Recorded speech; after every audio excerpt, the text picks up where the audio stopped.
तो उद्धव ठाकरे का बाला साहेब ठाकरे के नाम पर कोई कॉपीराइट नहीं है।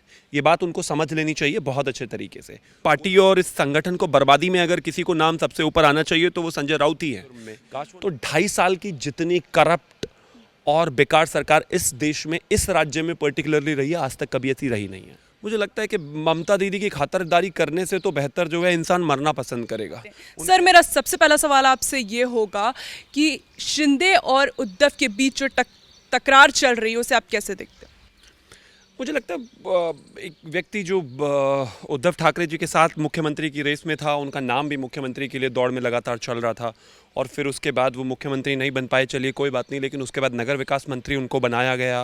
नगर विकास मंत्री बनाने के बाद एक माहौल ऐसा आ गया कि उनके डिपार्टमेंट की कोई भी फाइल अगर होती थी तो वो पहले उनके बेटे के पास जाती थी, आदित्य ठाकरे जी के पास, फिर उसके बाद वो फाइल मुख्यमंत्री के पास जाती थी और वहाँ पर रिजेक्ट हो जाती थी। एक व्यक्ति जिसका नाम मुख्यमंत्री के लिए चल रहा हो, जो इतना पुराना शिव सैनिक रहा हो, जो बाला साहेब के समय से ही शिवसेना के साथ रहा हो, अगर उसको इस तरीके से रिजेक्शन मिलेगी, इस तरीके से टकराव होगा, चीफ मिनिस्टर के घर के बाहर वो बार बार वर्षा पर जाकर खड़े हो जाएंगे और उनको घंटे घंटों खड़े होने के बाद मिलने नहीं दिया जाएगा, मुझे लगता है शायद किसी के साथ भी ये सिचुएशन आ जाएगी। मुझे लगता है बाला साहेब कोई किसी का कॉपीराइट नहीं है। अगर इस देश के राष्ट्रपिता महात्मा गांधी को देश राष्ट्रपिता कहता है तो उनके बेटों का या उनके परिवार का कॉपीराइट नहीं है सिर्फ वो। इस देश में हर कोई उनका नाम ले सकता है। मैं मानता हूं कि मैं वीर शिवाजी का वंशज हूं तो उनके नाम का कोई कॉपीराइट नहीं है कि उनका परिवार उसको क्लेम कर ले। पृथ्वीराज चौहान का कोई कॉपीराइट नहीं है कि उनको कोई नाम क्लेम कर ले। इस देश के हिंदू उनके वंशज हैं और उनको इस बात में गौरव होना चाहिए। तो उद्धव ठाकरे का बाला साहेब ठाकरे के नाम पर कोई कॉपीराइट नहीं है, ये बात उनको समझ लेनी चाहिए बहुत अच्छे तरीके से। कोई भी नाम उनका इस्तेमाल कर सकता है और लेगेसी मेरा मानना है विचारों से होती है, ब्लड रिलेशन से ज़्यादा महत्वपूर्ण। अगर आप बेटे होकर भी उनकी लाइन को आगे नहीं फॉलो कर पाए, उनका हिंदुत्व फॉलो नहीं कर पाए, उनकी आइडियोलॉजी फॉलो नहीं कर पाए, और एक व्यक्ति जो संघी था, जो संघी नहीं, जो एक तरीके से शिवसैनिक था और वो उस लाइन को फॉलो कर रहा है, उसको ज़्यादा बेहतर तरीके से उस विचार को आगे लेकर जा रहा है, तो मुझे लगता है उसको फुल जिम्मेदारी है और उसको पूरी छूट भी दी जानी चाहिए। और मैं कहता हूँ वो ही बाला साहेब ठाकरे की सांस्कृतिक विरासत का उत्तराधिकारी है। पर जब नवनीत कौर राणा जी ने हनुमान चालीसा का पाठ किया था तो उन्हें जेल भेज दिया गया था और अब वो कह रहे हैं कि हिंदू और शिवसेना एक है। अगर हिंदू और शिवसेना एक होती तो जब संजय राउत ने ये कहा था कि ज्ञानवापी का मसला जो है इसमें जानबूझकर केंद्र जो है इसको मुद्दा बनाना चाहता है। मसला कोर्ट का था, कोर्ट से फैसला हुआ था, सारी चीज़ें हुई थी, उसके बाद अगर आप उसके बाद भी ऐसा कहते हो तो आप हिंदुत्ववादी कहाँ रह गए? क्या बाला साहेब ठाकरे होते तो ज्ञानवापी पर ये कहते? क्या काशी विश्वनाथ पे जिस तरीके से आप चुप्पी साध के बैठे रहते हैं ये होता? क्या मथुरा पर चुप साध के बैठे रहते हैं आप, क्या ऐसा रहता? या फिर राम मंदिर पर एक बार बात करके आकर घूमकर अपने लोगों को साथ भी नहीं लेकर आए, अपने विधायकों को, क्या ऐसा होता? नहीं, वो होते तो इस बात को खुलकर बोलते, सारी चीज़ों को देश के सामने रखते और खुलकर शिवसेना जो है समर्थन में आती।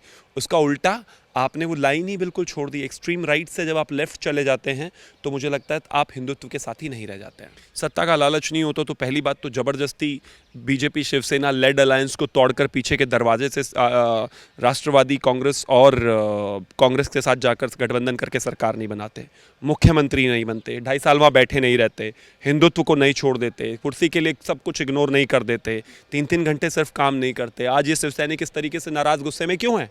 इसी वजह से क्योंकि आपने जो है अपनी लाइन बदल दी। राज्यसभा में किस तरीके से, राज्यसभा के चुनाव में किस तरीके से क्रॉस वोटिंग हुई उनकी तरफ से देखा गया। उसके बाद जिला पंचायत किस तरीके से, जिला पंचायत नहीं, उसके बाद आपका जो एमएलसी है उसके लिए क्या हुआ सबने देखा है। तो आप जब इस तरह की बातें करते हैं तो ये आज सबको बेईमानी लगती है और आपको ये बात आज इसलिए कहने की ज़रूरत पड़ रही है क्योंकि पिछले 2.5 साल से आपने कोई भी कर्म ऐसा नहीं किया जिससे साबित होता हो कि आप हिंदुत्व के लिए काम कर रहे थे। संजय राउत खुली चुनौती दे रहे हैं कि सदन से सड़क तक लड़ेंगे। उनका काम ही लड़ने का है। इस पार्टी और इस संगठन को बर्बादी में अगर किसी को नाम सबसे ऊपर आना चाहिए तो वो संजय राउत ही है। काश वो ना होते तो कहीं ना कहीं चीज़ें बेहतर हो सकती थी, लेकिन जिस तरीके से उनके तीखे बयानों ने खटास पैदा की है ये अपने आप में भस्मासुर की तरह उन्होंने काम किया है। मेरा मानना है कम से कम अब तो इस महाविकास अघाड़ी को, जो कि कुछ दिनों के मेहमान हैं, संजय राउत को पीछे खींच लेना चाहिए क्योंकि उनके बयानों से उल्टा उन्हीं को नुकसान हुआ है, फ़ायदा नहीं हुआ है। मुझे लगता है बहुत मुश्किल है क्योंकि 46 विधायकों का चला जाना मतलब अपने आप में डेंट है। 56 आपके पास टोटल है, उसमें से 46-47 या 50 अगर चले गए हैं और जैसा कि क्लेम कर रहे हैं एकनाथ शिंदे, और एकनाथ शिंदे कोई फर्जी क्लेम नहीं कर रहे हैं, वीडियोज़ हैं वो सामने आ रहे हैं, प्रेस कॉन्फ्रेंसेज हो रही हैं, ब्रीफिंग्स हो रही हैं, उसमें सामने दिखाई दे रहा है सब आराम से अपने उस होटल में घूम रहे हैं। तो अब अगर घूम रहे हैं तो मुझे लगता है उनको ज़बरदस्ती तो नहीं उठा के लेके जाया गया, वो कन्विंस्ड हैं इस बात से। अब सरकार बचाना बहुत मुश्किल है। हाँ, इसमें टेक्निकल पेचीदगी ज़रूर हो सकती है कि फ्लोर ऑफ द हाउस आके उनको अपना बहुमत साबित करना है, शिवसेना दंगा करेगी, जिस तरीके से शिवसेना के खुद के पुराने विधायकों के घरों में जा जाकर आग लगाई जा रही है, जिस तरीके से उनकी सिक्योरिटी ले ली गई, तो हर एक संभव प्रयास किया जाएगा कि उनको हॉस्टाइल किया जा सके। लेकिन अंततः सत्य की जीत होगी। जो शिव सैनिक है, जो हिंदुत्व का मानने वाला है, जो इन चीज़ों को लेकर चलने वाला है, उन्हीं की जीत होगी और सरकार जाएगी। है मुझे लगता है बीजेपी का कोई लेना देना नहीं है, बोलने से लाभ ही क्या है। बीजेपी अगर इसमें होती, बीजेपी के विधायक होते, बीजेपी उनको कहीं सपोर्ट करके खुले तौर पर कहीं सपोर्ट कर रही होती या बीजेपी कुछ कह रही होती तो शायद बीजेपी को जवाब देना बनता था। लेकिन बीजेपी इस पूरे प्रकरण से दूर है। बस इतना है कि वो एक बीजेपी रूल्ड राज्य में है, बस उतना ही है। इसके अलावा मुझे नहीं लगता कि बीजेपी को इस पर कोई जवाब देने की आवश्यकता है। सोशल मीडिया पर एक खबर काफ़ी ट्रेंड कर रही है इन दिनों की पालघर के साधुओं का श्राप लगा है उद्धव सरकार। इसमें तो कोई दो राय नहीं है। आप अगर किसी कमज़ोर को सताएंगे तो बद्दुआएं तो लगनी होगी। इस देश में ये बात तो मानी ही जाती है कि गरीब को कभी मत सताइए वरना ऐसी बद्दुआ देगा कि लगेगी, तो लगी तो ज़रूर है। जिस तरीके से उस केस में वो हुआ, इन्वेस्टिगेशन नहीं हुई, फिर कुछ लोगों को गिरफ्तार कर दिया गया, फिर बेल पर उनको तुरंत छोड़ दिया गया, तो हाय तो लगनी थी। एक तरफ कंगना रनौत का इलीगल तरीके से घर तोड़ दिया गया, उनका वीडियो भी काफ़ी वायरल हो रहा है। उसके बाद सुशांत सिंह केस में किस तरीके से लीपापोती की गई, सीबीआई जाँच ना कराई जाए इसलिए वो सुप्रीम कोर्ट, हाई कोर्ट तक चले गए। फिर उसके बाद अर्नब गोस्वामी को जिस तरीके से इलीगली कस्टडी में लिया और फिर उन पर किस तरीके से सुप्रीम कोर्ट ने बहुत ज़ोरदार तमाचा मारा और कहा कि ये क्या है। तो वो तमाम चीज़ें हैं। पिछले 2.5 साल में जितनी करप्ट ये गवर्नमेंट रही है, दो मंत्री इनके जेल में हैं, एक कमिश्नर ऑलरेडी गायब हैं, एक इनके सुपर कॉप जो हैं वो जेल में हैं जिलेटिन रॉड रखने के जुर्म में। तो 2.5 साल की जितनी करप्ट और बेकार सरकार इस देश में, इस राज्य में पर्टिकुलरली रही है, आज तक कभी ऐसी रही नहीं है। तो कोई दूसरा तीसरा ऑप्शन तो कोई है नहीं। मुझे लगता है यहाँ पर तो जो बाइडेन सरकार बनाने आएंगे नहीं। बहुत ही बेसिक बात है, इस प्रदेश में बीजेपी के पास सबसे ज़्यादा नंबर्स हैं, 106 उनके पास हैं, और अगर निर्दलीय को लगा ले तो 112-13 होते हैं और 242 पर और उस 142 से ज़्यादा उनको चाहिए। तो मुझे लगता है 37 के करीब और कमी है जो वो पूरी कर लेंगे कहीं ना कहीं, क्योंकि जिस तरीके से व्यापक तौर पर शिवसेना के जो विधायक हैं उनमें जो रोष है, और क्योंकि उनकी टॉप लीडरशिप ने जो लाइन बदली है उसके बाद से उतना क्लियर है कि सरकार अब नहीं चलने वाली है। और अगर ऐसा होता है तो भारतीय जनता पार्टी, कहीं कोई दो राय नहीं है कि उनकी सरकार ही आएगी।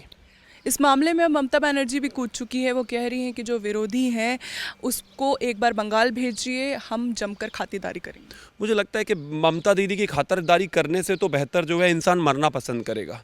उनके अपने राज्य के लोग तो असम में जा कर माइग्रेट कर गए जब वो बलात्कार कर रहे थे बच्चियों का, जब उनको मार रहे थे, पीट रहे थे, पोस्ट पोल जो हिंसा हुई थी चुनावों के बाद, जिस तरीके से वहाँ पर अपने ही सिटीजन्स को मारा था, वो तो असम चले गए। जब राज्यपाल उनसे धनखड़ जी मिलने गए थे तो देखा था इस देश ने क्या हाल है। नेशनल ह्यूमन राइट्स कमीशन की टीम ने क्या रिपोर्ट दी है, हाई कोर्ट उनको रोज़ाना तमाचे लगाता है, क्या क्या नहीं है। NHRC ने कहा है कि यहाँ गुंडागर्दी है, लॉ है ही नहीं, कानून है ही नहीं। आपने देखा किसी पर भी तो हमला हो जाता है, राज्यपाल पर हमला वहाँ हुआ, और बीजेपी के राष्ट्रीय अध्यक्ष पर वहाँ हुआ, गृह मंत्री के ऊपर वहाँ हुआ, सब जगह वहाँ हुआ। आए दिन कार्यकर्ताओं को मारना पीटना, गुंडागर्दी करना। वो अपना राज्य चला लें वो बेहतर होगा। पता नहीं किसने उनको फितूर दे दिया कि आप प्रधानमंत्री बन सकती हैं, आप ढंग की मुख्यमंत्री बन जाएँ तो बहुत बड़ी बात होगी। मुझे लगता है कि ये मैं तय करने वाला नहीं हूँ, लेकिन इतना ज़रूर है जो किया है उन्होंने वो 2.5 साल में, वो फॉरगिवेबल तो बिल्कुल नहीं है।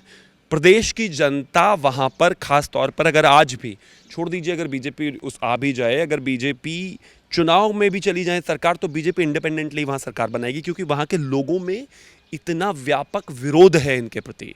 शिवसेना वो पार्टी है जो बीजेपी, प्रधानमंत्री श्री नरेंद्र मोदी, गृह मंत्री अमित शाह जी के चेहरे पर देखकर वोट लेकर आए, इतनी सीटें उनको मिली, और वो उसी अलायंस को सीटें मिलनी थी, लेकिन उनको मुख्यमंत्री बनना था, सिर्फ उसी वजह से वो छोड़कर चले गए। तो जिस वोटर ने उनको पहले वोट दी थी वो इसी बात पर दी थी। आज तभी तो इतने बुरे हाल हैं। वो जो 35-40 विधायक हैं उनमें से 2-3 मंत्री भी हैं, एकनाथ शिंदे खुद मंत्री थे। अगर उनको ये लगता कि 2.5 साल बाद भी जब वो जनता के बीच में जाएंगे तो उनको वोट मिलेगा और वो जीत जाएंगे, तो वो कभी इतना रिस्क नहीं लेते।